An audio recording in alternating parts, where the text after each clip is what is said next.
If you want transcendental experiences with meditation, I have a story for you, and I'm going to tell you exactly what you're seeing on screen right now is what I went through, but it really doesn't do it justice. So I'm going to give you my explanation of what I think happened, and then I'm going to rant about it and I'm going to gush. And so what I think has happened is that I do yoga and I do a guided walking meditation available on YouTube, and I do guided focus. It's called Gateway Experience Tapes, also available on YouTube. So those are the tools, and then there's of course the dream yoga, which is very intuitive. You know, everybody knows. You try to get a lucid dream. That's very, very high.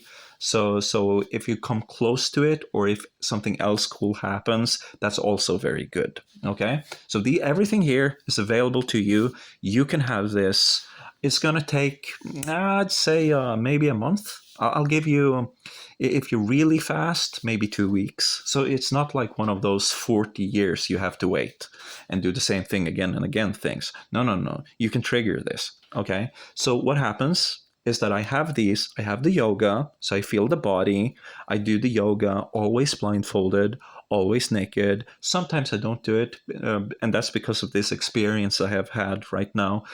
And so, yeah, this is a mess, dude. I'm still reeling from this experience. Anyways, let me tell you what happened. I go to sleep. I expand into the restful, dreamless sleep state, which is usually unobservable, but with practice, it can be observed. Focus 15, you observe this, okay? Then I come back from the experience, and I didn't observe it, by the way, but when I come back, I start to observe it because something is telling me, hey, there's a vision going on. And so I emerge back from the sleep and see the vision. And the vision is a woman gets out of the shower. She's naked, of course, very curious, but it's very murky, so I can't see her clearly.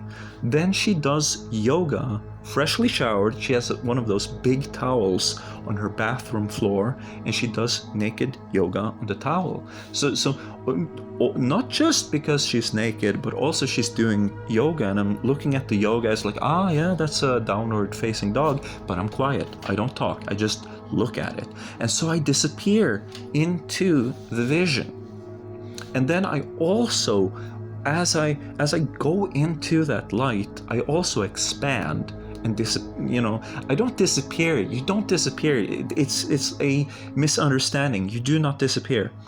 But it kind of goes, you could say it goes away, but you have to understand that you can be conscious through all of this. You're still there. And then I reemerge. And it's like if you lift very heavy and you tense your breath, you can get a blood pressure fall and collapse at the gym. And then you will wake up 3 seconds and be very disorientated. And the same thing happens in the beginning of the dream. And then I come and I'm fully integrated into the body of the dream, meaning that I fully feel it. It feels like you're there. It's like very, very profound. I am actually here and I'm lucid. And I've had full body sensation in the dreaming before, but I rarely get this lucid. I'm completely normal. Like the way you feel right now, the way I feel right now, I'm awake, same feeling, exact same. And I'm just walking down the street.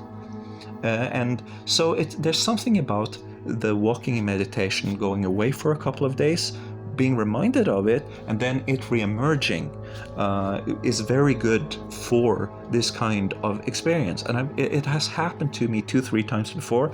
I remember the first time I had to take the bus to school the next day. Everybody in the bus is like on their phone or something.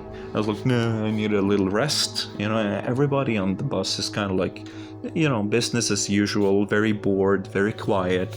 I'm at the back of the bus. My eyes are wide open.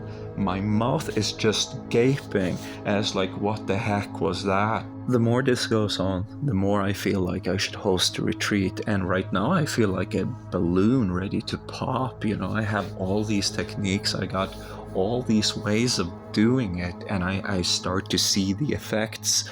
And through helping me, it's like, yeah, you know what, this is great, but can you imagine the look on someone's face if you could help them do this? And that's my main motivation. And that's where I'm from. And I know it's a dirty ass business, and I know it's always with the practicality. You're going to need an organization. Hate that. Organization is a way to give titles, and so people get recognition they shouldn't have because we need to use the tool of the organization, and it usually corrupts everybody, and the money usually corrupts everybody. And there are doses. Look, I've been a trainer and a coach and a martial arts instructor. There's a lot of discipline you need to have when you do that because of safety reasons. But oh my God, the power. Oh yeah, it feels so good, the power. And you always have to be on your guard, and you're gonna slip. You're doomed to slip with that. But I'm just saying, honestly, that's not what I would be trying to do. I would try to get it cheap. I want it in Amsterdam. That way people have access to Schiphol Airport, which is a giant hub. Oh, you can get cheap flights. More people can attend. It's availability, right? And I would prefer it to be in one of those gym halls that we could get maybe for free. And so we could further drive down the prices so that if you wanted to go out in town and have some fun, you have the money to do that. Or if you saw it as really, really important, you could do that. Or if you're one of those people that's like, you know what, yoga is a waste of time without the entheogenic, because that's the secret key. If you believe that, yeah, I'll put it in. I don't mind. I'm a mixed ascension artist. You know, you come here, we're gonna have all the tools.